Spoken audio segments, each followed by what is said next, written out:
Bismillahirrahmanirrahim. Assalamualaikum warahmatullahi wabarakatuh. Selamat siang dan salam sejahtera untuk kita semua. Hari ini kita akan memasuki mata kuliah kesehatan kerja dalam subpembahasan pencegahan penyebaran penyakit di tempat kerja. Penyakit menular adalah penyakit yang disebabkan oleh agen infeksi seperti bakteri, virus, jamur, atau parasit dan dapat ditularkan dari satu individu ke individu lainnya. Baik itu secara langsung maupun tidak langsung melalui media tertentu. Kemudian penyakit tidak menular itu adalah penyakit yang tidak dapat ditularkan dari satu individu ke individu lainnya dan umumnya berkembang dalam waktu yang lama atau dalam kondisi kronis serta dipengaruhi oleh faktor gaya hidup, lingkungan, genetik, dan perilaku. Jadi kalau berkaitan dengan penyakit tidak menular ini lebih berorientasi kepada faktor gaya hidup, lingkungan, gen, dan perilaku daripada kerja. Pencegahan penyakit adalah serangkaian kegiatan yang dilakukan untuk mencegah timbulnya penyakit, mengurangi resiko penularan, serta meminimalkan dampak penyakit melalui upaya promotif dan preventif. Ini berdasarkan definisi pencegahan penyakit menurut Kementerian Kesehatan. Sedangkan menurut WHO sendiri, pencegahan penyakit adalah tindakan yang bertujuan untuk mengurangi resiko terjadinya penyakit, menghentikan penyebarannya, serta menurunkan dampak kesehatan dan sosial akibat daripada penyakit di lingkungan kerja. Selanjutnya adalah jenis penyakit di tempat kerja. Bisa dilihat dari layar teman-teman atau adik-adik sekalian. Penyakit akibat kerja ini penyakit yang disebabkan langsung oleh paparan di tempat kerja. Contohnya adalah penyakit silikosis akibat paparan daripada debu silika di pekerja tambang. Kemudian penyakit asbestosis, yaitu penyakit yang disebabkan serat-serat asbes di udara atau kontaminasi asbes yang ada di udara. Kemudian selanjutnya adalah penyakit yang berhubungan dengan pekerjaan, yaitu penyakit yang ada kaitannya dengan kegiatan di lingkungan kerja. Contohnya adalah nyeri punggung pada pekerja bagian kantor. Kemudian itu adalah hipertensi atau penyakit hipertensi akibat daripada stres kerja di lingkungan kerja. Kemudian selanjutnya adalah penyakit menular. Ya, penyakit menular ini seperti adalah kejadian TBC di lingkungan kerja atau tenaga kerja, kemudian kejadian COVID-19, kemudian infeksi kulit akibat daripada penyebaran atau penularan daripada bakteri atau jamur di lingkungan kerja. Kemudian penyakit tidak menular di tempat kerja. Penyakit tidak menular ini seperti penyakit yang berorientasi daripada penyakit yang berdasarkan keturunan atau berdasarkan daripada perilaku daripada tenaga kerja. Misalkan penyakit diabetes, penyakit jantung, kemudian kanker akibat daripada paparan bahan kimia di tempat kerja. Kemudian faktor penyakit akibat faktor-faktor seperti penyakit faktor fisik, kemudian faktor kimia, faktor biologi, dan faktor ergonomi dan faktor psikososial. Faktor ini misalkan adalah faktor fisik, itu berkaitan dengan kebisingan di lingkungan kerja. Kemudian faktor kimia itu contohnya adalah gas beracun di lingkungan kerja. Kemudian faktor biologi itu berorientasi pada penyebaran penyakit melalui virus atau bakteri.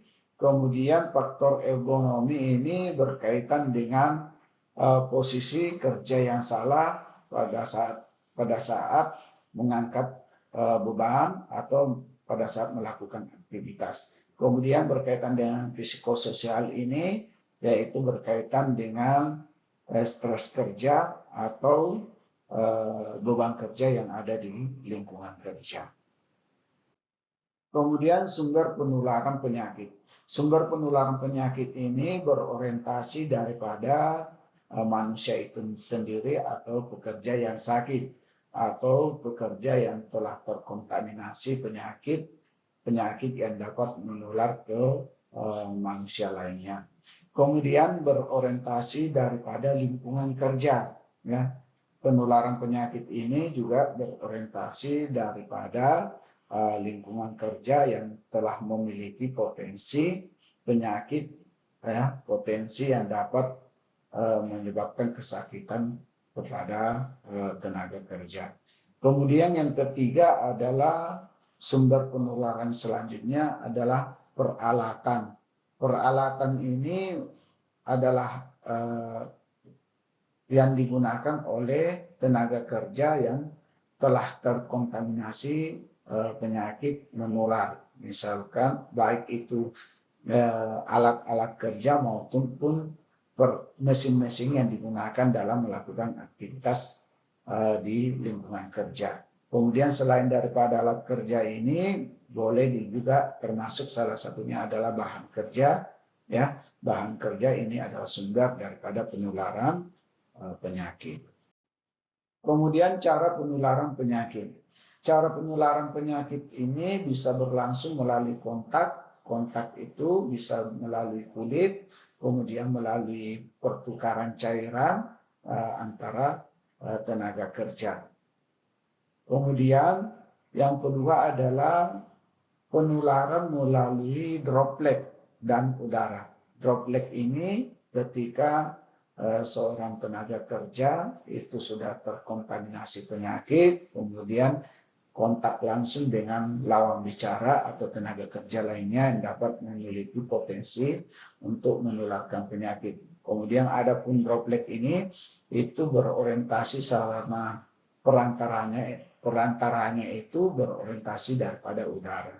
Kemudian yang ketiga adalah melalui makanan dan minuman. Ya, penularan penyakit ini juga berkaitan dengan sumbernya dari kegiatan misalkan makan bersama atau menggunakan tempat yang sama, yang notabene-nya tenaga kerja yang sudah memiliki potensi atau penyakit menular sehingga dapat menularkan ke yang lainnya karena menggunakan satu tempat atau satu wadah untuk minum pada saat melakukan makan. Kemudian yang selanjutnya alat kerja bersama. Jadi sumber penularan selanjutnya itu berdasarkan daripada alat kerja bersama atau peralatan yang digunakan secara bersama-sama. Di mana alat kerja atau peralatan atau mesin yang digunakan ini sudah terkontaminasi atau sudah memiliki bibit-bibit yang dapat menyebabkan kesakitan kepada tenaga kerja. Kemudian faktor risiko di tempat kerja. Risiko yang penyebab ya, terjadinya penyakit ya atau penyebaran daripada penyakit di lingkungan tempat kerja yang itu, yang pertama adalah adanya ventilasi yang buruk di lingkungan tenaga kerja. Dengan adanya ventilasi yang buruk itu memperparah atau mempercepat penyebaran daripada penyakit menular yang ada di lingkungan tempat kerja. Kemudian selanjutnya adalah kepadatan pekerja. Jadi kepadatan pekerja juga menjadi salah satu resiko ya atau pendukung daripada penularan penyakit di lingkungan kerja. Kemudian yang ketiga adalah kebersihan lingkungan yang rendah. Jadi berkaitan daripada penularan penyakit ini itu juga berkaitan dengan kebersihan lingkungan di lingkungan sekitar pekerja. Kemudian kurangnya penggunaan APD ya, APD. Di mana APD ini menjadi salah satu dasar utama untuk memproteksi tenaga kerja dari penyebaran penyakit di lingkungan kerja. Misalkan penggunaan APD yang berorientasi penggunaan masker ya. Jadi masker ini salah satu orientasi untuk mengurangi potensi penyebaran penyakit flu atau TBC di lingkungan kerja. Kemudian dampak penyakit di tempat kerja. Dampak penyakit di tempat kerja yang pertama adalah menurunkan produktivitas, kemudian yang kedua meningkatkan absensi, yang ketiga meningkatkan biaya pengobatan, yang keempat adalah risiko kecelakaan kerja bagi tenaga kerja. Yang pertama penurunan produktivitas dengan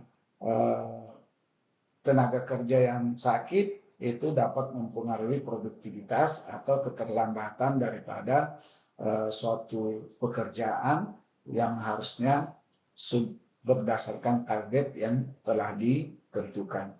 Kemudian meningkatkan absensi atau ketidakhadiran daripada tenaga kerja.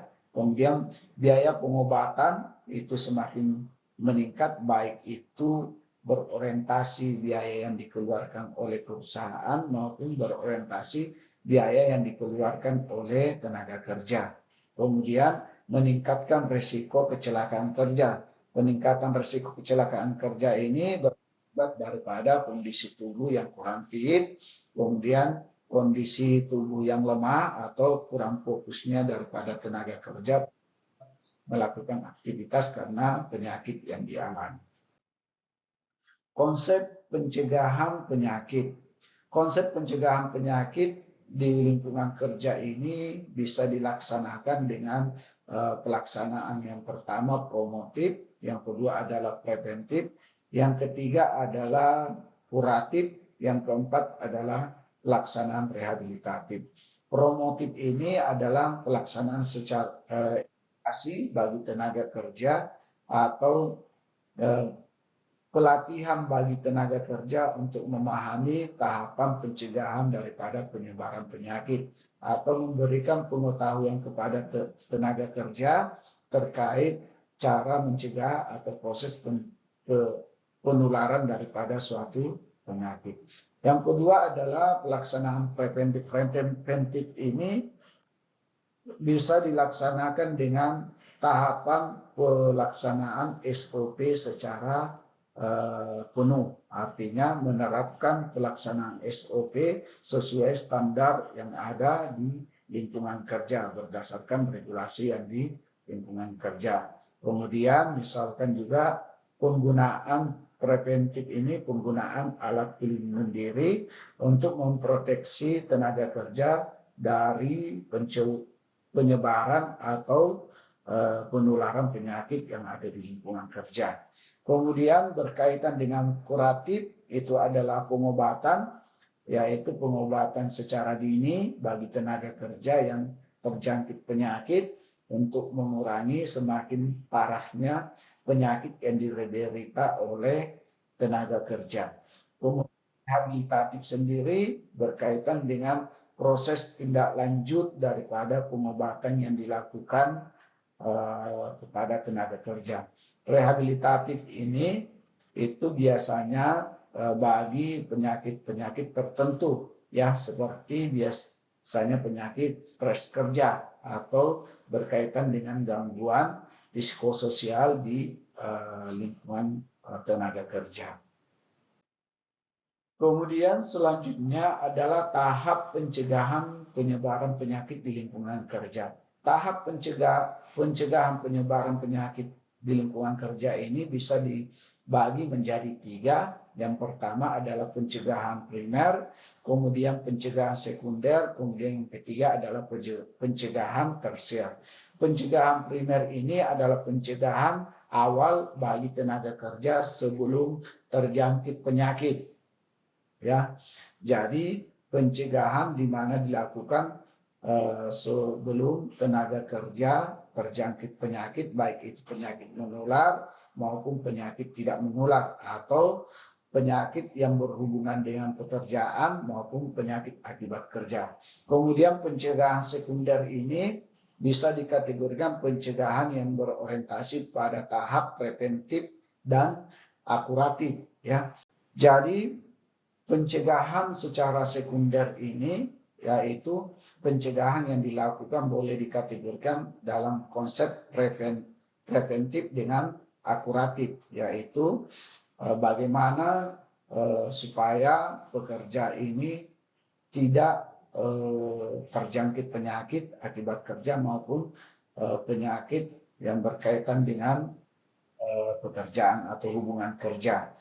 Misalkan tenaga kerja yang sudah terjangkit itu diobati secara dini untuk mengurangi potensi penyebaran penyakit yang lebih besar kepada tenaga kerja lainnya. Kemudian pencegahan secara tersier ini yaitu pencegahan pasca daripada pengobatan terjadi penyakit di lingkungan pekerja. Bagaimana supaya penyakit yang timbul ini tidak jadi lagi atau timbul kembali bagi tenaga kerja, baik itu berorientasi di tenaga kerja yang berobat sebelumnya maupun tenaga kerja lainnya. Kemudian pengendalian lingkungan kerja. Pengendalian lingkungan kerja ini bisa dilaksanakan dengan kebersihan dan sanitasi, kemudian ventilasi dan pencahayaan yang cukup bagi tenaga kerja, bagi lingkungan kerja, kemudian pengelolaan limbah di lingkungan kerja. Kemudian selanjutnya adalah perilaku hidup bersih dan sehat atau PHBS, di mana PHBS ini salah satu dasar utama tahapan untuk mencegah terjadinya penyebaran penyakit di lingkungan kerja. Misalkan dengan melakukan cuci tangan, memakai sabun setelah bekerja atau setelah melakukan aktivitas pekerjaan. Kemudian ketika batuk, etika batuk dan bersin atau menjalankan etika batuk dan bersin, di mana ketika tenaga kerja batuk itu menutup mulut atau hidung pada saat bersin, ya. Jadi ini untuk mengantisipasi tersebarnya droplet, ya, atau bibit-bibit penyakit yang dapat menyebabkan kesakitan bagi tenaga kerja yang lain. Kemudian penggunaan masker bagi tenaga kerja. Ini adalah salah satu tahap awal untuk menjamin tenaga kerja dari penyebaran penyakit yang ada di lingkungan kerja. Kemudian program jaminan kesehatan pekerja. Jadi program jaminan kesehatan pekerja ini itu bisa dilaksanakan dengan pemeriksaan kesehatan awal dan berkala bagi tenaga kerja untuk mendeteksi lebih dini terkait daripada potensi penyakit yang diderita oleh tenaga kerja di lingkungan kerja. Yang kedua adalah promosi kesehatan, melakukan edukasi atau pelatihan-pelatihan, ya, atau training terkait daripada pencegahan atau pengendalian daripada penyakit akibat kerja atau penyakit menular di lingkungan tempat kerja. Kemudian melaksanakan vaksinasi bagi tenaga kerja untuk menjamin tenaga kerja terhindar dari penyakit atau kontaminasi penyakit yang ada di lingkungan kerja. Misalkan penyakit yang berorientasi sebelumnya COVID-19 ya. Jadi untuk menghindarkan tenaga kerja dari penyebaran COVID ini, maka dilakukan vaksinasi bagi tenaga kerja. Kemudian penilaian risiko kesehatan. Melakukan penilaian risiko berkaitan dengan pekerjaan yang dilakukan oleh tenaga kerja yang berorientasi yang dapat mengganggu daripada kesehatan daripada tenaga kerja, atau menilai risiko penyebaran penyakit yang ada di lingkungan kerja berdasarkan daripada penggunaan peralatan atau mesin-mesin yang dipakai secara bersama-sama di lingkungan kerja. Kemudian promosi kesehatan kerja. Promosi kesehatan kerja itu bisa dilakukan dengan program edukasi seperti PHBS, kemudian gizi kerja, kemudian pencegahan penyakit menular, kemudian edukasi berkaitan dengan manajemen stres. Selanjutnya adalah penggunaan alat pelindung diri. Alat pelindung diri ini digunakan berdasarkan dari peruntukan atau jenis pekerjaan yang dilakukan. Tetapi pada umumnya itu bisa diterapkan di lingkungan tempat kerja, yaitu dengan penggunaan masker, kemudian sarung tangan dengan pelindung wajah, atau misalkan menggunakan wear pack ya untuk tenaga kerja untuk menjamin atau memproteksi tenaga kerja dari penyebaran penyakit di lingkungan kerja. Kemudian selanjutnya adalah peran manajemen. Peran manajemen ini berkaitan dengan kebijakan pelaksanaan keselamatan dan kesehatan kerja untuk menjamin tenaga kerja ini terhindar dari penyakit akibat kerja maupun berkaitan dengan penyakit yang berhubungan dengan kesehatan kerja. Kemudian ketersediaan fasilitas kesehatan untuk sebagai sarana pengobatan sementara bagi tenaga kerja yang terjangkit penyakit di lingkungan kerja, baik itu berkaitan penyakit menular, penyakit hubungan kerja maupun penyakit akibat kerja. Kemudian memberikan edukasi bagi tenaga kerja atau pekerja terkait daripada hal-hal yang dapat menyebabkan menurunnya derajat kesehatan daripada tenaga kerja di lingkungan kerja.